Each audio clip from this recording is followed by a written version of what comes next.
believe that when you do anything, whether you're in an event business, a career, it doesn't have to be to do with money, it can be medicine or anything, you've got to stick to a few principles. What were the steps that you took to write the book? I believe that when you do anything, whether you're in an event business, a career, it doesn't have to be to do with money, it can be medicine or anything, you've got to stick to a few principles. One is, what's your big picture? So my big picture was that I wanted a first-class product.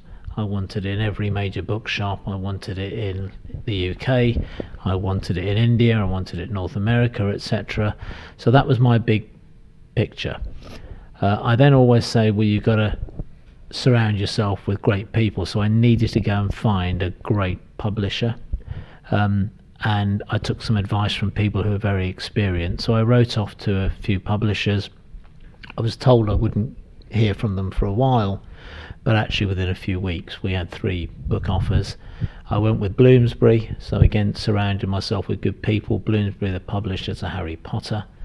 I got myself a ghostwriter, and sort of 4 or 5 hours at a time, once or twice a week over a 6-month period, we'd have conversations. He'd write the book, I'd read it, we'd tweak it, we'd change it, but in the end we got to where we wanted to get to.